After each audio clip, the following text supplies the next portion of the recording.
ശരി, സജി നന്ദ്യാട്ട്, കലണ്ടർ സിനിമയുടെ നിർമ്മാതാവ് താങ്കളാണല്ലോ. ഈ താങ്കളുടെ സിനിമയുടെ ഒരു സെറ്റിൽ വെച്ചാണ് ഇങ്ങനെ മിനു കുര്യന് മോശം അനുഭവം ഉണ്ടായത്.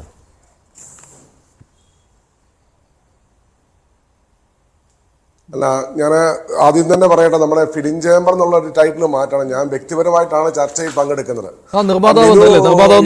നേരത്തെ എന്നോട് സൂചിപ്പിച്ചിട്ടുണ്ടായിരുന്നു അത്.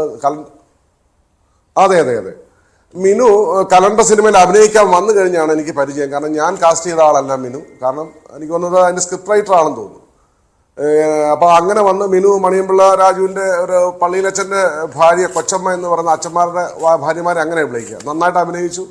പിന്നീട് മിനുവായിട്ട് നല്ല ഫ്രണ്ട്ഷിപ്പ് ഉണ്ട്. ഞങ്ങളുടെ സിനിമയെ ബന്ധപ്പെട്ട് പ്രൊമോഷൻ ട്രിവാൻഡ്രത്ത് വന്നു. അങ്ങനെ മിനുവിന്റെ പല പേഴ്സണൽ കാര്യങ്ങളും നമ്മൾ ഷെയർ ചെയ്യാറുണ്ട്. മിനു നല്ലൊരു കുടുംബത്തിൽ പറഞ്ഞ ഒരാളാണ്. ഡാൻസ് അറിയാം, പാട്ടറിയാം, നല്ല ഇംഗ്ലീഷ് മീഡിയം സ്കൂളിലൊക്കെ പഠിച്ചു വന്ന ആളാണ്. സിനിമയുടെ വിഭവങ്ങളൊക്കെ ഉണ്ടല്ലോ, നമുക്കറിയാം. അതിനകത്തൊന്നും അറിയാതെ വന്ന ഒരാളാണ്. പക്ഷെ പരാതികളൊന്നും ആ സമയത്ത് പറഞ്ഞിരുന്നില്ല. പിന്നീട് അത് അന്ന് നമ്മൾ കൂടുതൽ അടുത്തിട്ടില്ലായിരുന്നു. പിന്നീട് എന്നോട് മിനു ചില സൂചന തന്നിട്ടുണ്ട്. ഇത്രയും ആഴത്തിൽ തന്നിട്ടില്ല, ചില സൂചനകളൊക്കെ തന്നിട്ടുണ്ടായിരുന്നു. അപ്പം ഞാൻ പറഞ്ഞു വരുന്നത്, ഇതിനകത്ത് മിനു പരാതി കൊടുക്കുമെന്ന് പറഞ്ഞു കഴിഞ്ഞു. തെളിവുകൾ സഹിതമാണ് നമുക്കത്. ഇപ്പം കുറ്റാരോപിതരാണ്. അവർക്ക് മിനു ഒരു തൻ്റെ ഇടത്തോടെ പറഞ്ഞു കഴിഞ്ഞിരിക്കുകയാണ് തെളിവുകൾ സഹിതം കൊടുക്കുമെന്ന്.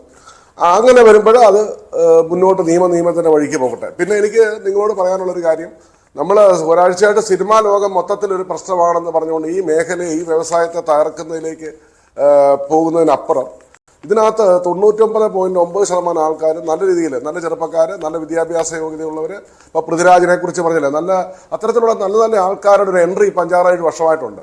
അപ്പോൾ സിനിമയിലേക്ക് അഭിനയിക്കാൻ പോകുമ്പോൾ, അല്ല സിനിമയിൽ ഏതെങ്കിലും ഒരു മേഖലയിൽ പ്രവർത്തിക്കാൻ പോകുമ്പോൾ വളരെ മോശക്കാരനാണ് ഇവരൊക്കെ എന്നൊരു പൊതുബോധം ഉണ്ടാക്കി എടുക്കരുത്. കാരണം നമ്മുടെ എല്ലാ മേഖലകളിലും, ഇപ്പം നിങ്ങളുടെ ചാനൽ മേഖലകളിലുണ്ട് ഇങ്ങനത്തെ പ്രശ്നങ്ങൾ. അപ്പോൾ ഇതിന് വളരെ ഒരു ശാശ്വതമായ പരിഹാരം ഉണ്ടാകണം. ഉപ്പ് മിനു പറഞ്ഞ പോലെ വെള്ളം. സജി, ഇത് ആരാണ് ഈ പ്രശ്നം ഉണ്ടാക്കിയെടുക്കുന്നത്? ഇപ്പോൾ ഞങ്ങൾ ചർച്ച ചെയ്യുന്നതല്ലല്ലോ ഇതിനകത്തെ കുഴപ്പം എന്ന് പറയുന്നത്. നിങ്ങളുടെ മേഖലയിൽ നിന്ന് തന്നെ ആളുകൾ ഇങ്ങനെ വന്ന് പറയുകയാണ്. അവർക്ക് പറയാൻ ഇപ്പോൾ ധൈര്യം കിട്ടിയുകൊണ്ട് പറഞ്ഞു എന്നാണ്. ഇവർ തന്നെ മുൻപും പറഞ്ഞിട്ടുള്ളതാണ്. അന്ന് ഇവരാരും ഈ പരാതി പോലും കൊടുത്തിട്ടുള്ളതാണ് പലരും. ഈ അമ്മ എന്ന ഒരു വലിയ സംഘടന, ഒരു മഹാസംഘടന ഇവിടെ ഉണ്ടല്ലോ. ആ പരാതി പരിഗണിക്കുന്നവർ എന്ന് പറയുന്നത് ഈ കാര്യങ്ങൾ, ഈ നടിമാരോട് മോശമായി പെരുമാറുന്ന ആളുകളാണ് എക്സിക്യൂട്ടീവ് കമ്മിറ്റിയിൽ ഉണ്ടായിരുന്നത്. പിന്നെ അവർ എവിടെ പോയി പരാതി പറയും? ഈ പരാതി കൊടുത്ത പരാതി കീറിക്കളയുകയാണ്, ചവറ്റുകൊട്ടയിൽ ഇടുകയാണ്. അപ്പോൾ ഇത് ഇവർ തന്നെ പൊതുസമൂഹത്തിന് മുന്നിൽ വന്ന് ഉന്നയിക്കുമ്പോൾ അത് എത്രത്തോളം ധൈര്യത്തോടെ പറയുന്നു എന്നതിന് അവരെ അഭിനന്ദിക്കുകയാണ് വേണ്ടത്. അപ്പോൾ ഇത് മുഴുവൻ പ്രശ്നമായിട്ട് ഞങ്ങളെല്ലാം അവതരിപ്പിക്കുകയാണ് എന്ന് താങ്കൾ പറയരുത്. ആ പുഴുക്കുത്തുകളെ എടുത്ത് മാറ്റുന്നതിന് വേണ്ടിയാണ്. മഞ്ജുഷ പറയട്ടെ. അല്ലല്ല ചാനൽ ചർച്ചകളുടെ ഉദ്ദേശം നമുക്കറിയാം. ചാനൽ ചർച്ചകൾ നമ്മുടെ ഈ മേഖലയിൽ ശുദ്ധീകരണം ഉണ്ടാകണമെന്നൊരു ഉദ്ദേശം നിങ്ങൾക്കുണ്ട്, ഇല്ലെന്ന് ഞാൻ പറയത്തില്ല. പക്ഷെ എല്ലാ ഉദ്ദേശവും നിങ്ങളുടെ ഉദ്ദേശത്തെ കുറിച്ചൊക്കെ നമുക്കറിയാം. എല്ലാ മേഖലകളിലും ഉണ്ട്. അത് ഞാൻ സംബന്ധിച്ച് ഈ മേഖലയിലുണ്ട്. ഇത് ചെയ്യാൻ പാടില്ലാത്ത കാര്യത്തിലാണ്. ഈ മേഖലയിൽ ഒന്നും പാടില്ല. അതേക്കുറിച്ചൊരു സംശയം ഞങ്ങൾക്കില്ല. പിന്നെ ഇതിനകത്ത് സാധാരണ ഇത് കേൾക്കുന്ന പ്രേക്ഷകരോട് പറയാം, ഇതിനകത്ത് പണം മുടക്കുന്ന ഒരു പ്രൊഡ്യൂസറും ഡിസ്ട്രിബ്യൂട്ടറും തിയേറ്റർ ഓണേഴ്സുമാണ്. അതിന്റെ അപ്പെക്സ് ബോഡിയാണ് ഫിലിം ചേംബർ. അതോടൊപ്പം പ്രൊഡ്യൂസർ അസോസിയേഷൻസ് ഉണ്ട്. നമ്മുടെ മേഖലയിലെ നമ്മുടെ ടെക്നീഷ്യന്മാരായാലും ആർട്ടിസ്റ്റുകൾക്കായാലും, ചെറിയ ചെറിയ ആർട്ടിസ്റ്റുകൾ, പാവപ്പെട്ട ആർട്ടിസ്റ്റുകൾ, അവർക്ക് അറിയാൻ വയ്യാത്തൊരു മേഖലയാണ്. അവർക്ക് പരാതി പറയാൻ സ്ഥലമുണ്ട്, ഇല്ലെന്ന് ആര് പറഞ്ഞു? ഇതിനൊരു ഫൈനൽ അതോറിറ്റി ഉണ്ട്. അവർക്ക് അതിനകത്ത് അവബോധം ഇല്ലാത്തതുകൊണ്ടാണ്. ആർക്ക് പരാതി ഉണ്ടെങ്കിലും വന്ന് വിളിച്ചു പറയാൻ പറ്റിയ സ്ഥലമുണ്ട്. അതിനിപ്പം അമ്മയിൽ പറയണമെന്നൊന്നുമില്ല. അമ്മയല്ല തീരുമാനമെടുക്കുന്നത്. സിനിമയിൽ വന്ന സമയം എന്ന് പറഞ്ഞ് അവർ ഒരുപാട് ആഗ്രഹിച്ച് സിനിമയിലേക്ക് വന്നയാളാണ്. താങ്കൾ തന്നെ പറഞ്ഞു ആദ്യ സിനിമയിൽ തന്നെ അവരുടെ പെർഫോമൻസ് നല്ലതായിരുന്നുവെന്ന്. ഇവർ ആ സമയത്ത് എവിടെ പോയി പരാതി പറയും എന്ന് തേടി നടക്കുകയാണോ ചെയ്യേണ്ടത്? അങ്ങനെയാണോ സിനിമയിൽ വേണ്ടത്? താങ്കളെ പോലെയുള്ള ആളുകൾ അങ്ങനെ ഒരു ഉപദേശമാണോ ഇപ്പോൾ കൊടുക്കുന്നത്? ഇതിന് പ്രശ്നമേ ഉണ്ടാകില്ല എന്നുള്ള ഉറപ്പ് കൊടുക്കണം. അതിനുവേണ്ടി എന്ത് ചെയ്യണമെന്ന് പറയണം.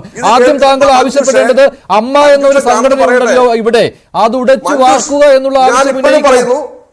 ഇത് കേൾക്കാൻ പറ്റിയ, ഇത് കേൾക്കുന്ന സമൂഹത്തോട് പറയട്ടെ, ഇനിയും ഇത് കേൾക്കുന്ന പുതിയ തലമുറ, ഇത് കേൾക്കുന്ന ജനങ്ങളോട് പറയാനുള്ളത്, ജനങ്ങളാണ് സിനിമയെ ഇത്രയാക്കിയത്.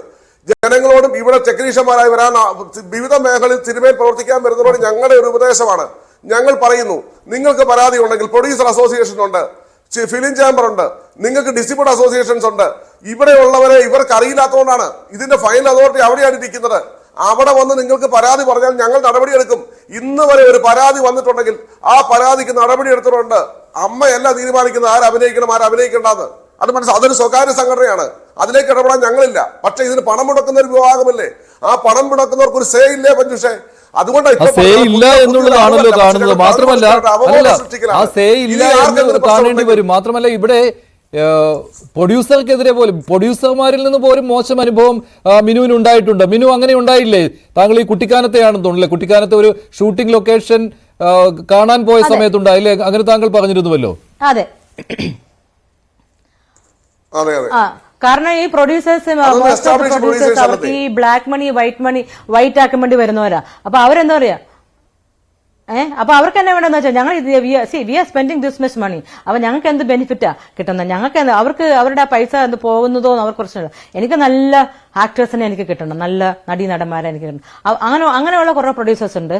അത് ഈ പുതുതായിട്ട് പൈസ ഉണ്ടാക്കുന്നതിൽ നിന്നാണ് ഉണ്ടാക്കുന്നത്. ചില നല്ല പ്രൊഡ്യൂസേഴ്സ് ഉണ്ട്, പടം നന്നായിട്ട് ചെയ്യണം എന്നുള്ളവരുണ്ട്.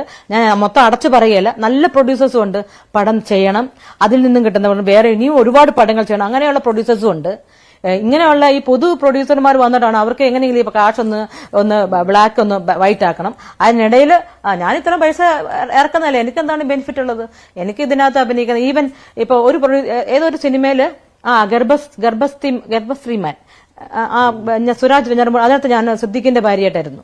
അപ്പൊ അതിനകത്ത് ആ ഡയറക്ടർ എന്നോട് പറഞ്ഞു, മിനു പെട്ടെന്ന് അഭിനയിച്ചിട്ട് ഇന്ന് തന്നെ ഓടിപ്പോക്കോ, പ്രൊഡ്യൂസർ മിനുവിനെ കണ്ടാൽ വിടത്തില്ല എന്ന്. അങ്ങനത്തെ പ്രൊഡ്യൂസർമാരും ഉണ്ട്. ആ സിനിമയിൽ അഭിനയിക്കുന്ന എല്ലാ പെണ്ണുങ്ങളെയും വേണം.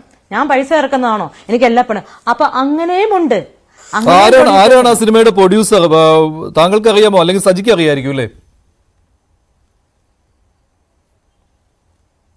ഞാൻ പറയട്ടെ മഞ്ജുഷ, ഇപ്പം മിനു പറഞ്ഞ ഒരു അഡ്വക്കേറ്റ് ഉണ്ട്, അദ്ദേഹം പ്രൊഡ്യൂസർ അസോസിയേഷൻ മെമ്പർ ഒന്നും അല്ലെന്നാണ് എനിക്ക് തോന്നുന്നത്. കാരണം അതൊക്കെ പുതിയതായിട്ട് അപ്കമിങ് ആണെന്ന് പറഞ്ഞ് വ്യാജമായി വരുന്നവരായിരിക്കും. സിനിമ നിർമ്മിക്കാൻ ആഗ്രഹിച്ചിട്ട് ഇങ്ങനെയുള്ള കാര്യങ്ങളിൽ സിനിമ നിർമ്മാതാവാന്ന് പറഞ്ഞ് അഭിനയിച്ച് പല ലക്ഷ്യത്തോടെ വരുന്നവർ അങ്ങനെയുള്ളവരുണ്ട് കേട്ടോ. അങ്ങനെയുള്ളവർ ഈ അസോസിയേഷൻ ഉണ്ടെന്ന് എനിക്ക് തോന്നുന്നില്ല, എന്റെ അറിവിലില്ല. ആണോ മിനു? അദ്ദേഹം പ്രൊഡ്യൂസർ അസോസിയേഷൻ ഉണ്ടെന്ന് എനിക്ക് തോന്നുന്നില്ല.